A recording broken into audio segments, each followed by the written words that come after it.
Recently union minister Bhupender Yadav গ্ললেককে ভারতের 101তম রামসর সাইট হিসেবে ঘোষণা করেছেন। ভারতের 101তম হলেও এটি অরুণাচল প্রদেশের প্রথম রামসর সাইট। রামসর সাইট হল রামসর কনভেনশনের অধীনে একটি আন্তর্জাতিকভাবে গুরুত্বপূর্ণ জলাভূমি। এই কনভেনশনটি জলাভূমি বিষয়ক কনভেনশন নামেও পরিচিত। এটি ইউনেস্কো কর্তৃক 1971 সালে প্রতিষ্ঠিত একটি আন্তঃসরকারি পরিবেশ চুক্তি এবং এর নামকরণ করা হয়েছে ইরানের রামসর শহরের নামে, যেখানে সেই বছরই চুক্তিটি স্বাক্ষরিত হয়েছিল। এই জলাভূমিগুলি পরিযায়ী পাখি, বিপন্ন প্রজাতি এবং অন্যান্য উদ্ভিদ ও প্রাণীকুলের জন্য গুরুত্বপূর্ণ আবাসস্থল প্রদান করে।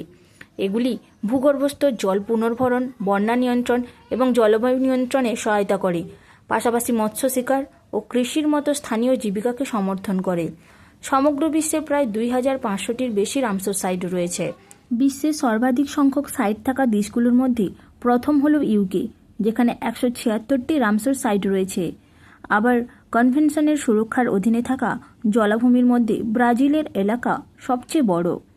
আমাদের দেশ ভারতে 101টি রামসর সাইট রয়েছে, যা বিশ্বে তৃতীয় স্থান পেয়েছে। 1981 সালে ভারতে সর্বপ্রথম উড়িষ্যার চিল্কা হ্রদ এবং রাজস্থানের কেওলাদেও জাতীয় উদ্যান রামসর সাইটের অন্তর্ভুক্ত হয়। বর্তমানে 20টি সাইট নিয়ে তামিলনাড়ু ভারতের সর্বাধিক রামসর সাইট যুক্তরাজ্য। ভারতের বৃহত্তম রামসর সাইট পশ্চিমবঙ্গের সুন্দরবন জলাভূমি এবং সবচেয়ে ছোট রামসর স্থান হল হিমাচল প্রদেশের রেণুকা জলাভূমি। গত 3 আগস্ট অরুণাচল প্রদেশের লোহিত জেলায় অবস্থিত গ্ললেক রাজ্যের প্রথম এবং ভারতের 101তম রামসর সাইট হিসেবে স্বীকৃতি লাভ করেছে।